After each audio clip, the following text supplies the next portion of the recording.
Una camioneta volcada en medio de la Sierra Tarahumara, 4 cuerpos dentro. Y una pregunta que a estas alturas nadie en el gobierno mexicano quiere responder en voz alta. Lo que parecía un accidente carretero, más en la madrugada del domingo 19 de abril, terminó siendo una bomba diplomática que la presidencia de Claudia Sheinbaum no vio venir. 2 de los muertos no eran ni del cártel ni del ejército mexicano. Eran agentes de la Agencia Central de Inteligencia de Estados Unidos, la CIA, operando en territorio nacional, sin que el Gabinete de Seguridad Federal supiera.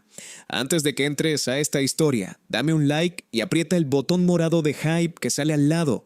Eso lo activas solo desde tu celular y le ayuda al canal a empujar este contenido a más gente que necesita verlo. Y si todavía no le das a suscribirte, hazlo ya con la campanita activada, porque lo que viene cambia mucho respecto a lo que te contaron en los noticieros. Quiero que te imagines la escena, un tramo serrano entre Huachochi y Morelos, Chihuahua. Carretera angosta, curva ciega, tierra suelta en los acotamientos. Un convoy de 5 vehículos bajando desde la zona alta, donde horas antes se habían desmantelado 6 narcolaboratorios atribuidos al cártel de Sinaloa. Son alrededor de las 5 de la mañana. Hace frío, hay niebla. De pronto, una de las camionetas pierde el control, derrapa, se sale del camino, vuelca. Dentro quedan 4 personas, 2 mexicanos, 2 estadounidenses, todos muertos. La zona del siniestro está a más de 2.400 metros sobre el nivel del mar. Bosques de pino, barrancas profundas, pueblos indígenas rarámuris diseminados. Un tramo de carretera estatal que conecta Huachochi con Morelos y que, según reportes locales publicados en Omnia y Diario de Chihuahua, fue cerrado al tránsito durante casi 6 horas ese domingo por la mañana. Los primeros en llegar al lugar del accidente fueron elementos de la Policía Estatal del propio estado de Chihuahua. Después llegaron médicos forenses. Después llegó la Guardia Nacional. Y después, sin explicación pública, llegaron camionetas sin identificación que se llevaron el equipo del convoy hacia Ciudad Juárez. Ese detalle, el de las camionetas sin identificación, apareció mencionado en la cobertura de Somos Juárez y en notas de calibre 800, con testimonios de pobladores que estuvieron en el cordón. Nadie del gobierno estatal ni federal confirmó ese movimiento. Nadie lo desmintió tampoco. Trascendió que parte del equipo recuperado incluía dispositivos de comunicación encriptada, equipo de geolocalización y mochilas tácticas. Si aparece prueba pública, cambia la lectura. Por ahora queda como dato circulante, sin confirmación oficial. Los primeros reportes ese mismo domingo hablaron de un percance trágico durante un operativo antinarco. 4 fallecidos. Ningún sobreviviente. La Fiscalía General del Estado de Chihuahua, encabezada por César Jáuregui Moreno, confirmó la identidad de 2 de las víctimas mexicanas. Pedro Romano Ceguera Cervantes, director de la Agencia Estatal de Investigación del Estado. Manuel Genaro Méndez Montes, su escolta personal. Los otros 2, según la versión inicial, eran oficiales de la Embajada de Estados Unidos, que acompañaban el traslado. Oficiales de la Embajada. Esa fue la palabra que se repitió en todos los medios durante 48 horas. Pero algo no cuadraba. Primer detalle raro. ¿Qué hacían 2 funcionarios de una embajada, normalmente personal diplomático o administrativo, dentro de un convoy que venía de destruir narcolaboratorios en plena Sierra Tarahumara? La Sierra Tarahumara es otro planeta respecto a Polanco o a la colonia Cuauhtémoc. Es uno de los territorios más disputados del país, bastión histórico del cártel de Sinaloa, con zonas donde el Estado mexicano llega solo con escolta armada. Un oficial de embajada no tiene por qué estar ahí. Segundo detalle raro. La Fiscalía chihuahuense dijo en su primera declaración pública que los estadounidenses habían participado de forma directa en el operativo, que formaban parte del dispositivo. Al día siguiente, el mismo fiscal, el mismo César Jáuregui Moreno, dio marcha atrás. Cambió la versión completa.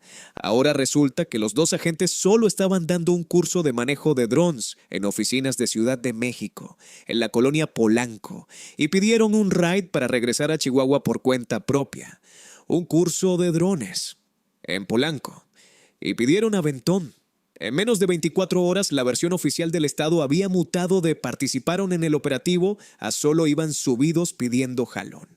Ese cambio, tan burdo, tan poco trabajado, fue la primera señal de que algo se estaba tratando de maquillar en tiempo real. Quiero que te detengas un segundo a pensar quién es el hombre que dio las dos versiones contradictorias. César Jáuregui Moreno es abogado chihuahuense, con trayectoria en el Poder Legislativo Federal. Es diputado panista y, desde la llegada de Maru Campos al Palacio de Gobierno de Chihuahua, titular de la Fiscalía General del Estado. Su nombramiento fue polémico desde el inicio. Sectores de la sociedad civil organizada cuestionaron su experiencia en procuración de justicia y colectivos de madres buscadoras del norte del estado han señalado públicamente lentitud y opacidad en casos sensibles durante su administración. Jáuregui responde, en lo político, directamente a la gobernadora, y lo que él dice es, en los hechos, lo que la gobernadora quiere que se diga.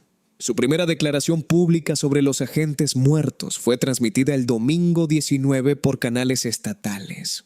La segunda, la del curso de drones en Polanco, apareció a través de un comunicado escrito el lunes 20, sin conferencia de prensa, sin preguntas de reporteros, sin aclaraciones complementarias. Un comunicado y cierre.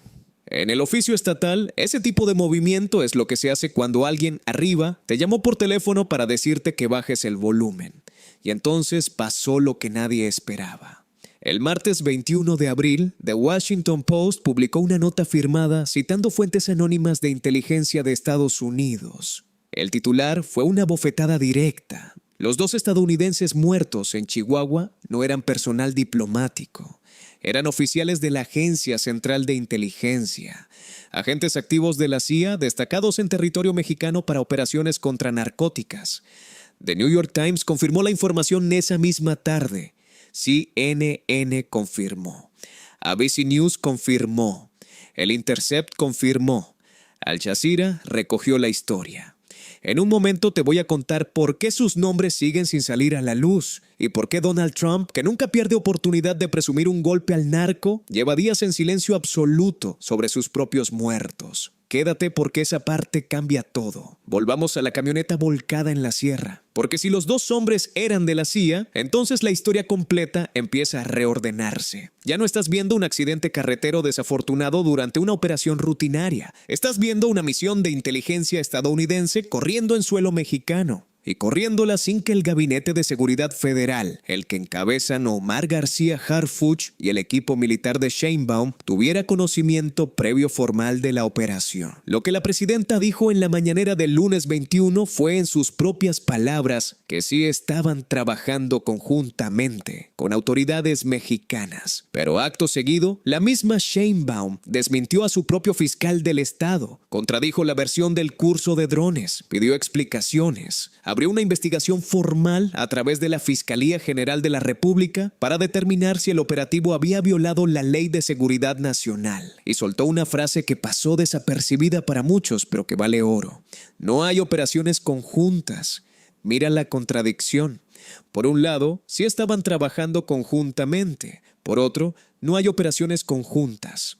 ¿En qué quedamos? La respuesta está en la letra pequeña. Para el gobierno federal, conjunto significa coordinación con aviso previo, con marco legal, con autorización explícita del Gabinete de Seguridad. Y lo que pasó en Chihuahua no entra en esa definición. Lo que pasó fue una operación coordinada directamente entre la gobernadora panista Maru Campos, la Fiscalía Estatal y personal de la Embajada de Estados Unidos, saltándose a la Federación. Si eso es cierto, el problema no es solo diplomático. Es político, es constitucional y te voy a explicar por qué. Antes, una pausa rápida. Si estás llegando hasta aquí y la historia te está enganchando, aviéntame un like y activa el hype, que eso sube el video en el algoritmo y me ayuda a seguir haciendo este tipo de investigaciones. Y en los comentarios déjame esto. ¿Tú a quién le crees más? ¿Al fiscal de Chihuahua que dice que solo pidieron un raid? ¿O a Sheinbaum, que reconoció cooperación pero dice que no fue autorizada? Lee los comentarios porque hay gente sacando detalles que los medios no están publicando. Vamos con la parte gruesa. La CIA opera con otros códigos. Es la Agencia de Inteligencia Exterior de Estados Unidos, dedicada a recopilar información, ejecutar operaciones encubiertas y apoyar decisiones de seguridad nacional al más alto nivel. Lo del grupo de instructores que da cursos de drones en oficinas de Polanco es cuento. En México, la presencia formal de la CIA siempre se ha manejado con una mezcla de hipocresía y pacto tácito. Todos saben que está. Nadie lo dice en voz alta. Los gobiernos mexicanos, desde Salinas hasta López Obrador, han permitido cierta presencia bajo cobertura diplomática, siempre con la regla de que el trabajo se comparte, se coordina y se mantiene por debajo del umbral de visibilidad pública. Hay que abrir esa caja, porque la historia de la CIA en México es larga y llena de episodios incómodos. En los años 80, durante la Guerra de los Contras en Centroamérica, México sirvió como corredor logístico para operaciones autorizadas por Washington. Documentos desclasificados décadas después, entre ellos los revelados por el National Security Archive de la Universidad George Washington, muestran reuniones entre agentes de la CIA y mandos de la ya desaparecida Dirección Federal de Seguridad Mexicana, la temida DFS. Esas reuniones incluían intercambio de información sobre movimientos guerrilleros, pero también coordinación en temas de narcotráfico con fronteras difusas. La relación tenía una regla mínima. Si la CIA operaba en suelo mexicano, lo hacía bajo paraguas mexicano. Pagabas un costo, entregabas información, aceptabas ciertos límites. Lo que reportan las fuentes estadounidenses que hablaron con el Washington Post es que esa regla llevaba meses siendo estirada y con el regreso de Donald Trump a la Casa Blanca directamente rota. Desde enero de 2025, la administración Trump ordenó una expansión sin precedentes de las operaciones antinarco en México. Firmó órdenes ejecutivas designando a los principales cárteles como organizaciones terroristas extranjeras. Lanzó amenazas de intervención militar. Activó una política de aranceles vinculada a resultados en seguridad. Y según reportaron Reuters y el Washington Post en notas de febrero y marzo de este año, autorizó vuelos de drones MQ-9 Reaper sobre territorio mexicano para vigilancia de rutas de narcotráfico. Los MQ-9 son los mismos drones que Estados Unidos usa en operaciones en Afganistán, Irak y Siria. Drones armados. En el caso mexicano, según esa misma reportería, se están operando en modalidad de vigilancia sin armamento activo, pero con capacidad de portar misiles Hellfire en cualquier momento. Un MQ-9 Reaper tiene una autonomía de vuelo superior a 27 horas, puede volar a más de 15,000 metros de altura y en sus configuraciones de combate lleva hasta 4 misiles Hellfire AGM-114 más 2 bombas guiadas GBU-12 Paveway 2. Su característica más útil para operaciones de inteligencia no es la capacidad ofensiva, sino la red de sensores, óptica de alta resolución, infrarrojos, radar de apertura sintética. Es decir, puede identificar una camioneta específica de noche, a varios kilómetros de distancia, y transmitir la imagen en tiempo real a analistas ubicados en bases de Estados Unidos. Durante la guerra en Siria, los MQ-9 rastrearon por días a líderes de Estado Islámico antes de ejecutar ataques precisos. Ese mismo modelo operativo es el que, según reportes, se está desplegando ahora sobre corredores del narcotráfico mexicano. Donde despegan esos drones es materia de especulación periodística. Bases estadounidenses en Texas, Arizona y Nuevo México son candidatos obvios. Se han reportado movimientos en Davis Mountain, Arizona y en Holloman, Nuevo México. México no ha publicado registros de vuelos autorizados, lo cual podría significar dos cosas: que no los autoriza formalmente porque considera que operan en espacio aéreo internacional hasta cierto punto, o que los autoriza bajo acuerdos confidenciales que el público no puede ver. Ninguna de las dos interpretaciones es tranquilizadora. Esa expansión la ordenó directamente John Ratcliffe, director de la CIA bajo Trump, y los 2 agentes muertos en la Sierra Tarahumara forman parte de ese despliegue ampliado. Ahora viene el siguiente detalle incómodo. El embajador actual de Estados Unidos en México se llama Ronald Dwayne Johnson y su perfil está muy lejos del diplomático de carrera tradicional.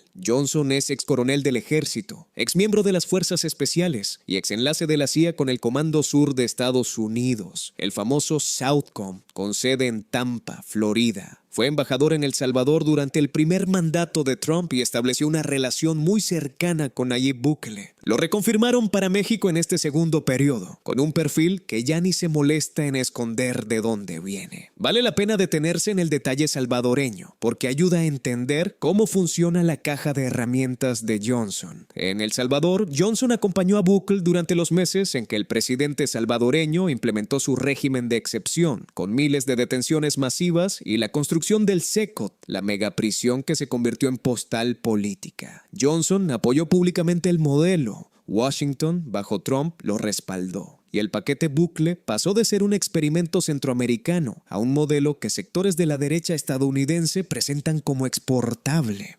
El hecho de que un hombre con ese currículum esté ahora como embajador en México, en medio de una guerra abierta contra cárteles designados terroristas, te da una pista muy clara del tipo de relación que Washington quiere construir con Ciudad de México en este sexenio. Un embajador ex CIA. 2 agentes de la CIA muertos. Una operación antinarco sin aviso a la Federación. ¿Te das cuenta del cuadro que se empieza a dibujar? El lunes 21 de abril por la mañana, Ronald Johnson llegó a Palacio Nacional. Entró por la puerta principal. Se reunió con autoridades del gobierno mexicano durante aproximadamente 1 hora. Y al salir, hizo algo inusual. Pasó de largo frente a los reporteros apostados afuera, sin declaración, sin una sola frase de cortesía diplomática, subió a su vehículo y se fue. Un embajador que sale de Palacio Nacional sin dar ni una palabra, en medio de una crisis donde 2 agentes de su propio país aparecen muertos en territorio mexicano, es una señal enorme. Los embajadores hablan, incluso cuando no tienen nada que decir, dicen algo. El silencio de Johnson fue deliberado, fue mensaje. Y aquí entra la pieza que convierte este caso en un problema político interno para Sheinbaum, más allá del pleito con Estados Unidos. La operación contra los narcolaboratorios en la Sierra Tarahumara la coordinó el gobierno estatal de Chihuahua, encabezado por la gobernadora Maru Campos, militante del PAN. Campos lleva más de 1 año construyendo una relación directa con autoridades estadounidenses, saltándose conductos federales. Ha viajado a Washington, ha firmado acuerdos de cooperación con agencias de Estados Unidos y el 21 de abril, apenas confirmada la identidad de los 2 agentes de la CIA, la gobernadora solicitó formalmente una reunión con Sheinbaum para, según su propia oficina, abordar el operativo. Pero la lectura política fue otra. Una gobernadora opositora, panista, coordinando directamente con la CIA sin avisar a la Federación. Si eso se demuestra con documentos, el conflicto ya no es solo Washington contra Ciudad de México. Es Palacio Nacional contra Palacio de Gobierno de Chihuahua. Es Morena contra PAN. Es, en términos prácticos, una violación a la distribución constitucional de competencias en materia de seguridad y relaciones exteriores. Artículo 89 de la Constitución mexicana. Los tratados y las relaciones con potencias extranjeras son facultad exclusiva del Ejecutivo Federal. Ningún Estado puede firmar, coordinar ni autorizar operaciones con agencias de inteligencia extranjeras por su cuenta. Eso es, en la letra fría, potencialmente delito. Y en el terreno, eso explica la cara de susto del fiscal chihuahuense cuando tuvo que dar la primera rueda de prensa. Explica el cambio de versión en 24 horas. Explica que de golpe aparezca la historia absurda del curso de drones en Polanco. Porque si se reconoce que los 2 agentes venían de un operativo coordinado entre el gobierno estatal y la CIA, el problema escala de un accidente carretero a una crisis constitucional. De acuerdo con la información disponible hasta este momento, la FGR ya abrió una carpeta de investigación para determinar responsabilidades y, de acuerdo con la Ley de Seguridad Nacional Mexicana, permitir operaciones de inteligencia extranjera sin autorización del Consejo de Seguridad Nacional puede constituir delito. La frase exacta de Sheinbaum fue contundente. La operación se hizo, en sus palabras, sin el aval de la Federación. En un rato te voy a contar qué tiene que ver todo esto con la visita, el mismo fin de semana, de Jamieson Greer, representante comercial de Estados Unidos, que vino a México a negociar la revisión del TMEC. Aquí, las coincidencias se acabaron. Nada en esta semana fue casual. Y te voy a explicar por qué. Pero primero, un eco histórico que nadie quiere nombrar y que cualquier persona que haya seguido la relación México-Estados Unidos en materia de narcotráfico ya tiene en la cabeza. Enrique Camarena Salazar, Kiki Camarena. Febrero de 1985. Agente de la DEA, destacado en Guadalajara, Jalisco, trabajando una operación sobre el cártel de Guadalajara. Estructura liderada entonces por Miguel Ángel Félix Gallardo, Rafael Caro Quintero y Ernesto Fonseca Carrillo. A Camarena lo levantaron en plena calle, lo torturaron durante días, lo asesinaron. Su cuerpo apareció semanas después enterrado en un rancho en Michoacán. El caso Camarena fue la peor crisis diplomática en la historia de la relación bilateral en materia de seguridad. La DEA lanzó la Operación Leyenda, una persecución sin tregua que cruzó fronteras, decisiones judiciales polémicas y secuestros extraterritoriales como el caso Álvarez Machán. Durante más de una década, el fantasma de Camarena definió cómo se relacionaron las dos agencias de seguridad y dejó una regla tácita que se ha repetido en cada administración desde entonces. Los agentes estadounidenses no operan solos en México, coordinan siempre, porque cuando uno muere, el costo diplomático es astronómico. Vale la pena recordar qué significó la Operación Leyenda en términos concretos, porque muchos escuchan el nombre y no saben lo que implicó. En abril de 1990, agentes contratados por la DEA se metieron a Guadalajara. Levantaron al médico Humberto Álvarez Machín, señalado por la agencia como participante en la tortura de Camarena, y lo sacaron en un vuelo privado hacia El Paso, Texas. Secuestro con todas las letras. El gobierno mexicano protestó formalmente. La Suprema Corte de Estados Unidos terminó avalando en un fallo de 1992 que esa extracción violenta no invalidaba el juicio. El mensaje fue brutal. Estados Unidos puede entrar a México y sacar a quien quiera, y sus propias cortes lo respaldarán. Ese precedente jurídico sigue vivo. Lo que cambia en cada administración es la voluntad política de usarlo. Caro Quintero, uno de los 3 cabecillas del cártel que mató a Camarena, fue extraditado en 2022 durante el gobierno de López Obrador, tras pasar más de 35 años entre prisión y libertad controvertida. Hoy está preso en Estados Unidos enfrentando cargos federales. Félix Gallardo cumple condena en México. Fonseca Carrillo murió bajo arresto domiciliario. La historia de los 3 es la razón por la que la DEA, durante 4 décadas, no bajó la guardia con México. Lo de Camarena no se olvida. 41 años después, en la madrugada del 19 de abril de 2026, 2 agentes de la CIA aparecen muertos en un operativo en la Sierra Tarahumara, sin coordinación federal, sin aviso previo al Gabinete de Seguridad, sin protocolo bilateral activado. El paralelo con Camarena es evidente. Pero hay una diferencia enorme. A Camarena lo mataron los narcos y la respuesta diplomática fue explosiva. Aquí, la versión oficial es que murieron en un accidente carretero, sin ninguna fuente oficial mexicana o estadounidense desmintiendo hipótesis alternativas y sin confirmarlas tampoco. Y el silencio, cuando es tan cerrado, suele ser el mejor indicador de que hay más abajo. Circula la versión, en reportes todavía no confirmados oficialmente, de que el accidente pudo no ser completamente accidental. Hay analistas que señalan el perfil del tramo, las condiciones del vehículo, los tiempos de reacción. Trascendió que al menos una fuente dentro del gobierno federal mexicano considera plausible que haya habido intervención humana. Nada de esto tiene prueba pública sólida. Si aparece prueba pública, cambia la lectura. Por ahora, es rumor. Lo trato como rumor. Pero es el tipo de rumor que cuando circula en ciertos pasillos suele terminar convirtiéndose en noticia. Lo que sí está documentado y lo que sí es hecho es que los nombres de los 2 agentes de la CIA muertos nunca han sido divulgados públicamente, ni por Estados Unidos, ni por México.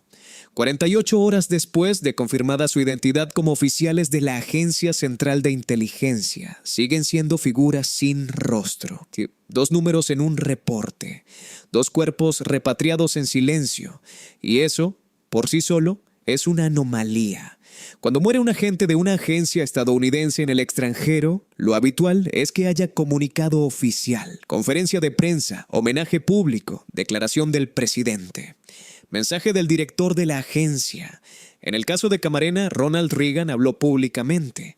En casos más recientes de agentes de la DEA caídos en operaciones internacionales, la agencia ha emitido tributos oficiales. Aquí no hay nada. Silencio total. Donald Trump, el mismo Trump que tuitea docenas de veces al día sobre cualquier cosa, el mismo que celebró la captura de Ovidio Guzmán como triunfo personal, el mismo que hizo del combate al narco uno de los ejes centrales de su campaña de reelección, no ha dicho una sola palabra pública sobre los 2 agentes de la CIA muertos en Chihuahua. 0 mensajes, 0 tweets, 0 declaraciones. Y eso, para quien conozca su estilo mediático, es demoledor. La única explicación razonable para ese silencio es estratégica. Trump está negociando con México en múltiples frentes a la vez. El fin de semana del accidente, el representante comercial Jamieson Greer aterrizó en Ciudad de México para iniciar la segunda ronda técnica de la revisión del TMC, el tratado comercial entre México, Estados Unidos y Canadá. La ronda formal está prevista para el 25 de mayo en la capital. La evaluación presidencial del tratado tiene fecha límite el 1 de julio de 2026. Greer se reunió con Sheinbaum y con Marcelo Ebrard, secretario de Economía. Mientras hablaban de aranceles, cuotas, reglas de origen y comercio automotriz, en la Sierra Tarahumara yacían 4 cuerpos. 2 de ellos de una agencia cuyo nombre Greer no mencionó en ningún momento de la reunión. Lo que sí está en la mesa de esa negociación, y conviene tenerlo claro, es un paquete con consecuencias gigantes para la economía mexicana. Según declaraciones del propio Greer al Congreso estadounidense, Washington busca renegociar condiciones en el sector automotriz, endurecer las reglas de origen del acero y el aluminio, presionar en propiedad intelectual y sumar, por primera vez de manera explícita, cláusulas que vinculan cooperación en seguridad con beneficios comerciales. Esa última pieza es la clave. Si las condiciones del TMSE se acaban amarrando a resultados específicos en combate al narco, el margen de maniobra del gobierno mexicano queda acorralado. Cooperar más o perder acceso preferencial al mercado que absorbe alrededor del 80% de las exportaciones mexicanas. Esa es la ecuación que Greer trae en la carpeta. Si Trump, en ese contexto, se pone a tuitear furioso sobre la muerte de 2 de sus agentes en territorio mexicano, torpedea la negociación del TMSE. Quema la relación con Sheinbaum, le quita margen a Greer. Entonces calla, deja que la presidencia mexicana cargue con la explicación interna, deja que Maru Campos reciba el golpe político, deja que el fiscal chihuahuense cambie versiones. Y mientras tanto, sus negociadores siguen sentados en la mesa exigiendo concesiones comerciales. Esa es la jugada. Silencio como palanca. Y es una jugada leída con precisión por los equipos diplomáticos en ambas capitales. Déjame preguntarte algo y dímelo en los comentarios. ¿Tú qué crees que está pasando en realidad? ¿Accidente verdadero que escaló por mala suerte diplomática? ¿Operación deliberadamente diseñada para quedar fuera del radar federal mexicano? ¿O algo más? Los comentarios de este canal son donde la gente está leyendo lecturas que no aparecen en ningún medio tradicional. Déjame la tuya y dale like para que esta investigación llegue a más ojos. Sigamos.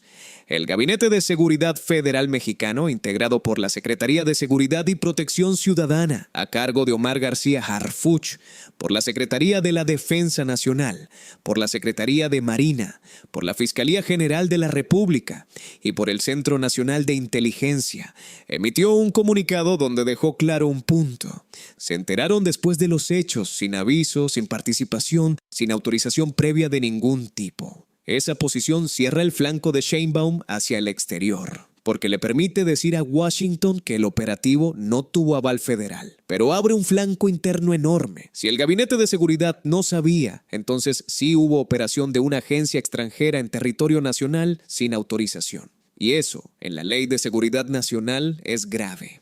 La pregunta que va a marcar las próximas semanas es si la FGR, a cargo de Alejandro Hertz Manero, tiene la voluntad política de investigar a fondo. Investigar a fondo significa pedir información a la Embajada de Estados Unidos. Significa interrogar al fiscal estatal chihuahuense. Significa revisar los correos, las órdenes operativas, los manifiestos de vuelo. Significa, en el escenario extremo, eventualmente acusar a la gobernadora panista de haber saltado competencias federales. ¿Hasta dónde va a llegar esa investigación? Eso depende de un cálculo político que nadie ha hecho todavía en voz alta. Porque Sheinbaum, al mismo tiempo que necesita mostrar firmeza ante la opinión pública mexicana, necesita cerrar el TMS, necesita contener la amenaza arancelaria y necesita a Estados Unidos cooperando en el flanco narco. No puede abrir un frente mayor con Washington sin pagar costos reales. Por eso, el formato elegido, por ahora, es el de presión diplomática sin ruptura. Exigir explicaciones, abrir investigación, evitar escalar de más, mantener al embajador en su puesto y dejar intacta la cooperación operativa. Mantener el hilo tenso sin romperlo. Lo que eso deja vivo, como pregunta abierta para los próximos meses, es cuánto margen le queda al gobierno de Sheinbaum para sostener el discurso de cooperación con respeto a la soberanía, cuando la operación de fondo ya se desbordó hacia algo distinto. La frase, repetida en campaña y en mañaneras, suena limpia. Cooperación, soberanía, todos ganan. En los hechos de esta semana, esa frase se ve distinta, porque si la CIA está operando con gobiernos estatales por encima de la federación, la soberanía que se negocia ya no es la del Estado mexicano como unidad. Es una soberanía fragmentada, donde cada gobernador puede pactar su propio acuerdo con Washington, y eso redefine la ecuación completa. Volvamos a la camioneta. Porque esa camioneta volcada en la Sierra Tarahumara, con 4 cuerpos adentro, 2 de ellos de agentes de la CIA, es ahora el símbolo exacto de la crisis. La camioneta representa la operación que se hizo sin avisar. La camioneta representa el fiscal que cambió la versión. La camioneta representa el silencio de Trump, el silencio del embajador Johnson, el silencio de Sheinbaum cuando le preguntan en mañanera los detalles específicos. La camioneta quedó volcada y nadie la quiere levantar, porque al levantarla saldrán cosas que nadie quiere que salgan. Algunos datos más porque conviene tenerlos en la cabeza cuando se mira la totalidad del cuadro. Primero, los 6 narcolaboratorios destruidos en la operación pertenecían, según fuentes estatales chihuahuenses, al cártel de Sinaloa. La Sierra Tarahumara ha sido durante décadas uno de los corredores principales de producción de metanfetamina del cártel. El operativo, según la versión oficial, fue exitoso en términos de destrucción de infraestructura. 6 laboratorios menos. Producción interrumpida. En la mañanera del lunes, Sheinbaum y Harfuch celebraron el golpe al narco, pero la narrativa de éxito quedó completamente ahogada por el escándalo de los agentes muertos. Segundo, en el convoy que bajaba de la sierra, además de los 4 fallecidos, viajaban otros oficiales del dispositivo.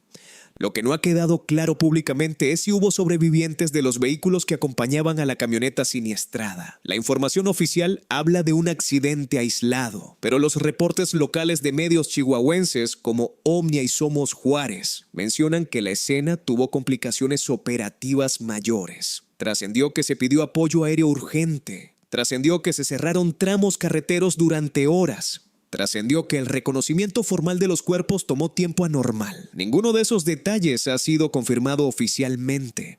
Si aparece prueba pública, cambia la lectura.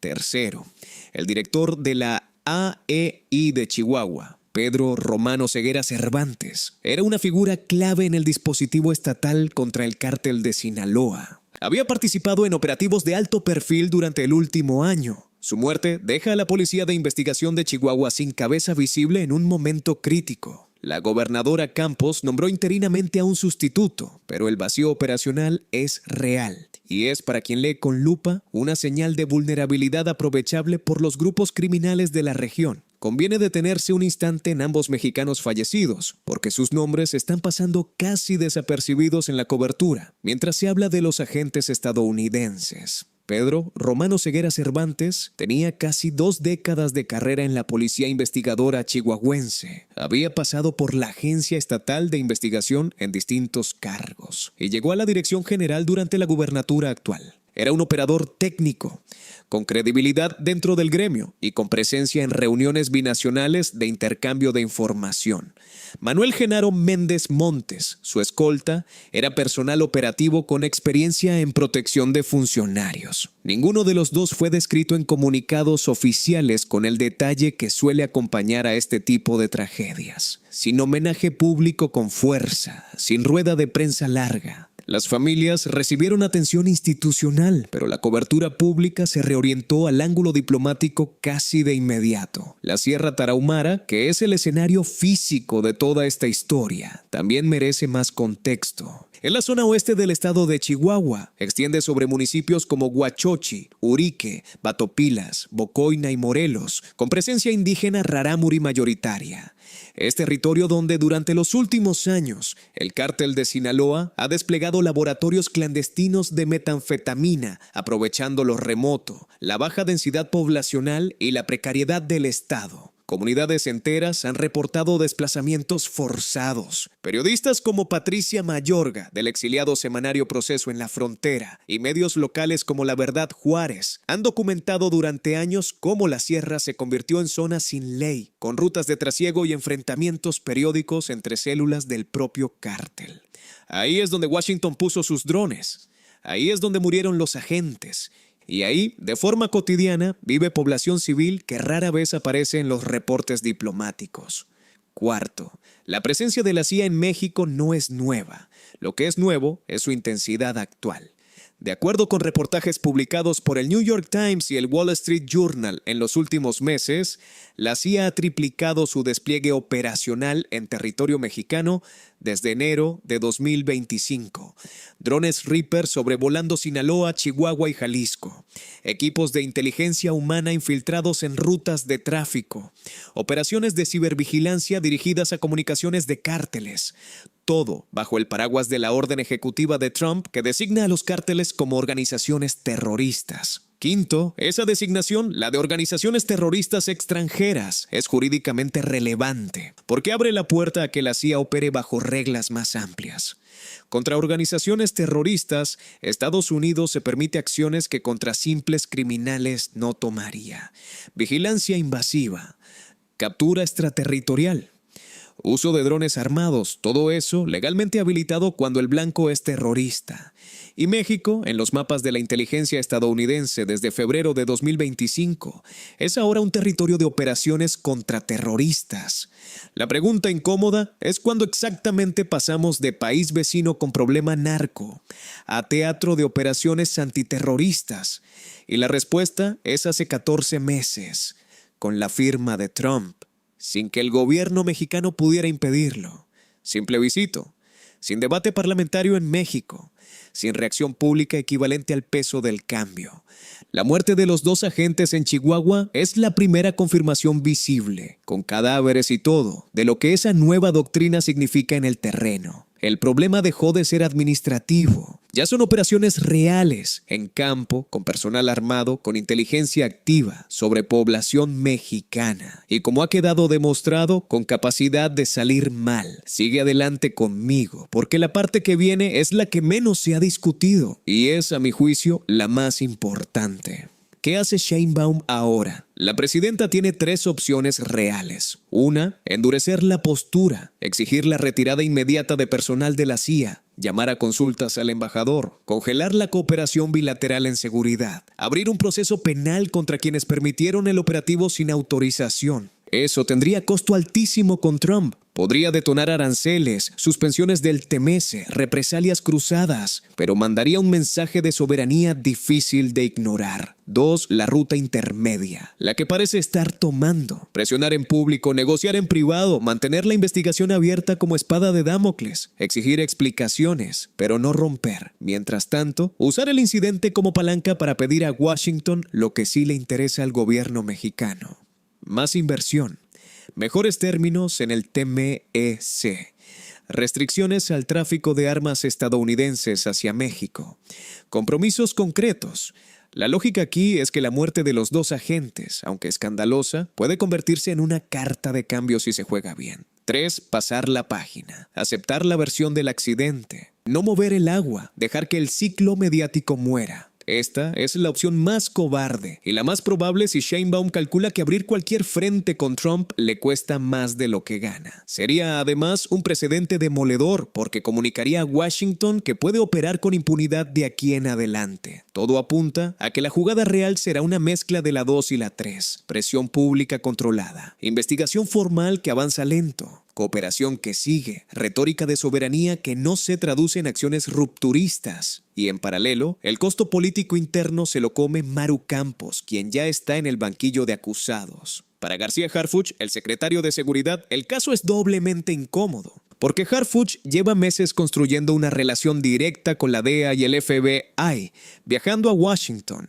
firmando acuerdos de cooperación, tejiendo una red con agencias estadounidenses que le daba capital político interno y externo.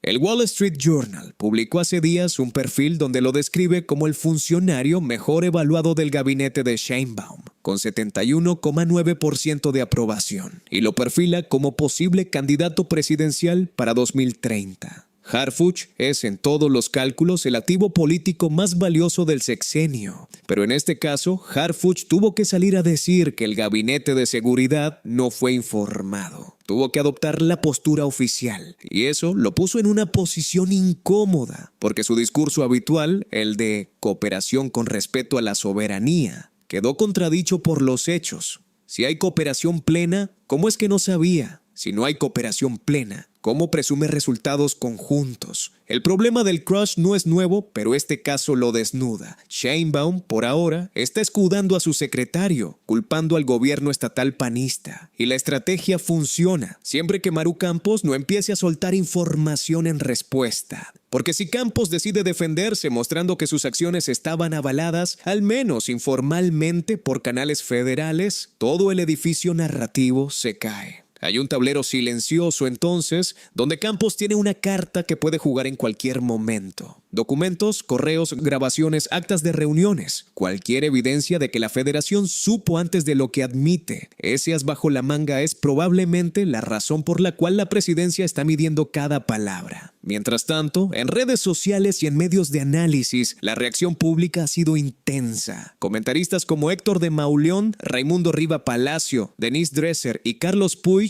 coincidieron en señalar la gravedad del episodio. El hashtag CIA en Chihuahua tuvo picos altos de conversación en X durante el 21 de abril, con hilos de periodistas mexicanos y extranjeros pidiendo transparencia sobre los nombres de los dos agentes y sobre el alcance real de la operación. En el caso específico de medios chihuahuenses, la cobertura local ha sido más cautelosa, con titulares que oscilan entre la versión del accidente y las revelaciones del Washington Post, evitando tomar posición abierta. Ese tipo de autocensura regional suele ser un buen termómetro. Cuando la prensa local se mueve con pinzas es porque detrás hay presión política real. El silencio de algunos actores que deberían estar hablando también es revelador. Ninguno de los senadores panistas del Grupo Parlamentario de Acción Nacional ha salido a defender con fuerza a la gobernadora Campos. Ningún secretario federal fuera del Gabinete de Seguridad ha comentado.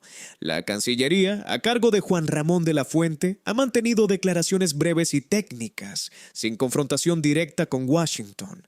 Cada silencio en este caso cuenta, porque refleja que ningún actor quiere pagar el costo de apersonarse antes de que el polvo baje. El caso, en suma, tiene demasiados frentes abiertos. Frente diplomático con Washington, frente político con el PAN, frente jurídico por la Ley de Seguridad Nacional, frente comercial por el TMS, frente mediático interno, frente narrativo para el gabinete de Harfuch.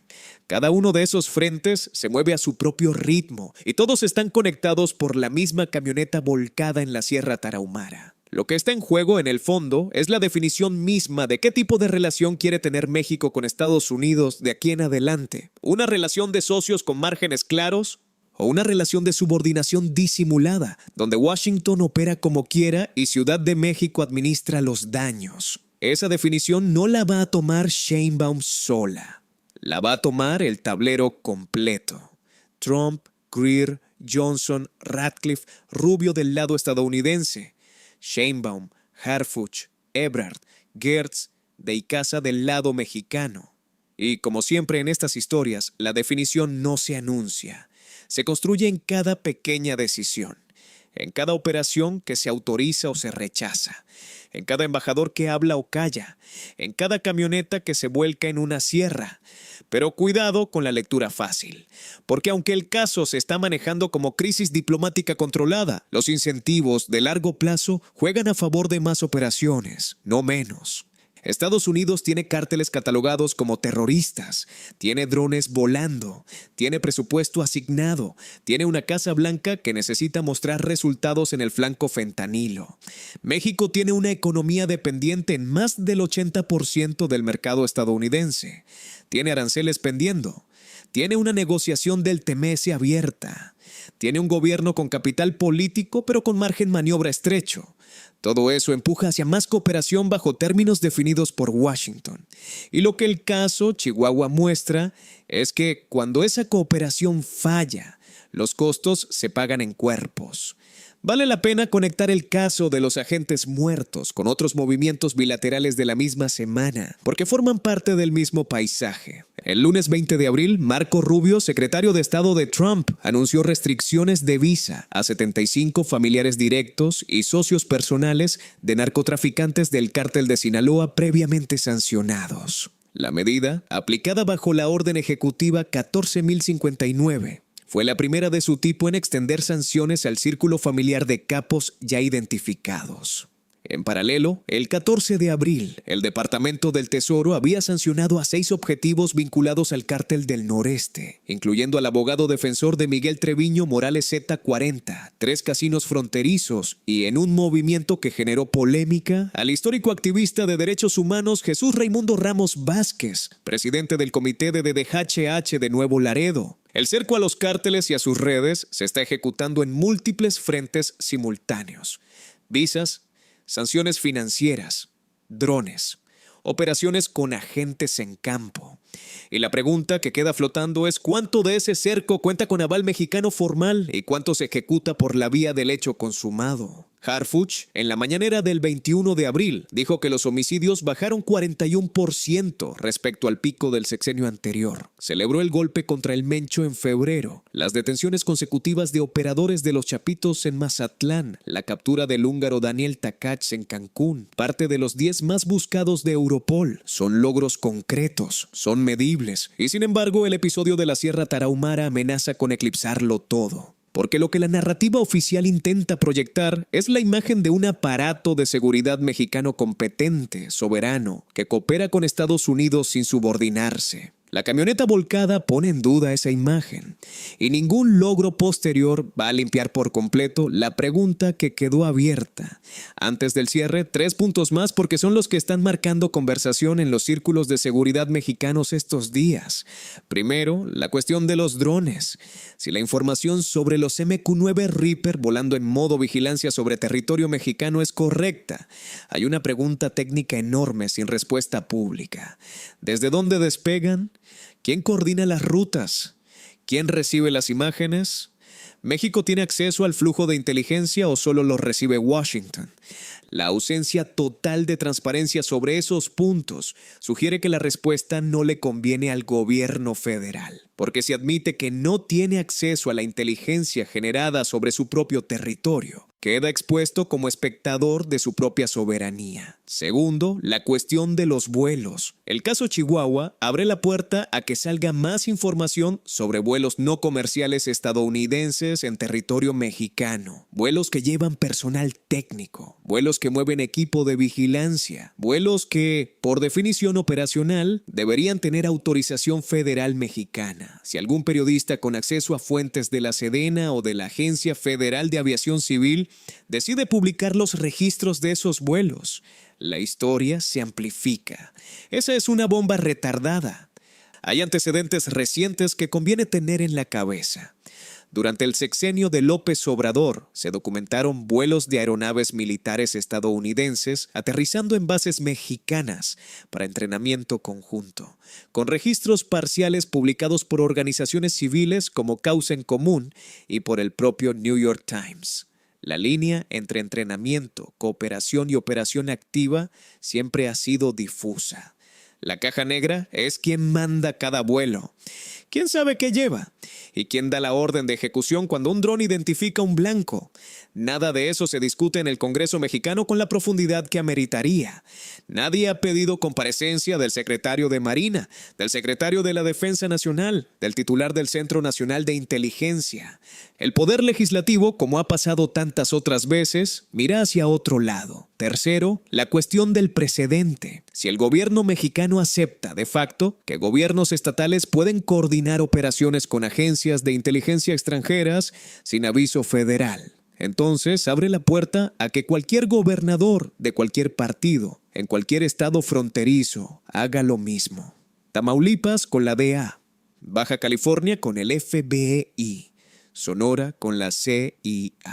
Ese escenario es una pesadilla jurídica y política de proporciones mayores, y es el escenario que se está normalizando mientras nadie reacciona con la fuerza necesaria. Hay experiencias regionales que muestran hacia dónde puede escalar algo así. En Colombia, durante los años más duros del Plan Colombia, agencias estadounidenses operaban con mandos departamentales bajo esquemas mixtos, y el gobierno central en Bogotá fue perdiendo control sobre lo que ocurría en terreno. En Brasil, durante el periodo post-Bolsonaro, gobernadores estatales firmaron convenios autónomos con la DEA que hoy son motivo de pleito constitucional ante el Supremo Tribunal Federal. Los países federales que no regulan con firmeza la diplomacia subnacional terminan descubriendo demasiado tarde que sus estados ya firmaron cosas que la federación no controla. México, con 32 entidades federativas, 10 de ellas en la frontera, y varios gobernadores con perfiles políticos ambiciosos, es un candidato obvio a repetir ese patrón. La camioneta volcada en la Sierra Tarahumara no es solo una tragedia puntual, es un espejo. Un espejo donde México se está viendo a sí mismo sin saber del todo qué está mirando. 4 cuerpos adentro, 2 mexicanos, 2 estadounidenses y una pregunta gigante que va a marcar los próximos meses y probablemente los próximos años. ¿Hasta dónde llega la soberanía mexicana cuando quien pide explicaciones es el mismo que manda los drones? Déjame tu respuesta en los comentarios. Quiero leer cómo lo estás procesando tú. Si este video te ayudó a entender el caso de una manera que los noticieros no te lo contaron, suscríbete al canal si aún no lo has hecho. Activa la campana para que te lleguen las próximas investigaciones. Aviéntame un like para empujar este contenido. Y toca el botón morado de hype si estás viéndome desde tu celular. Esas 3 cosas, las 3 juntas, son las que permiten que estas investigaciones sigan llegando a más gente. En los próximos días voy a estar siguiendo 3 hilos específicos. 1. Si se filtran los nombres de los 2 agentes muertos. 2. Si la FGR avanza con la investigación por violación a la Ley de Seguridad Nacional. 3. Si Trump finalmente rompe el silencio o si mantiene la estrategia de dejar que Sheinbaum cargue sola con la explicación interna. Cualquiera de los 3 hilos que se mueva puede cambiar toda la lectura del caso. Si aparecen los nombres, vamos a entender mucho mejor quiénes eran y qué hacían. Si la FGR avanza con seriedad, podríamos ver comparecencias de funcionarios estatales chihuahuenses y eventualmente tensión jurídica entre Ciudad de México y el Palacio de Gobierno en el norte. Si Trump rompe el silencio, sabremos cómo está valorando Washington el costo de esta crisis. Y si el silencio se mantiene, es porque el cálculo le sigue conviniendo. Hay un cuarto hilo que también vale la pena observar, aunque más de fondo.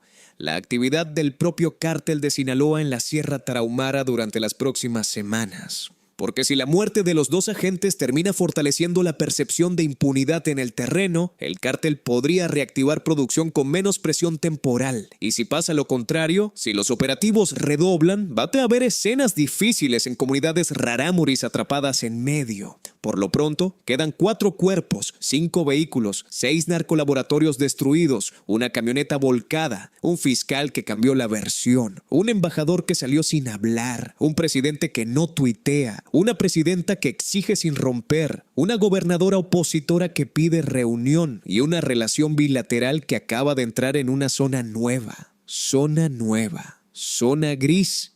Zona donde los viejos acuerdos ya no aplican y los nuevos todavía no se escriben. Ahí estamos. Y desde ahí hay que seguir viendo lo que viene, porque esto, te lo aseguro, apenas está empezando. Nos vemos en el siguiente video.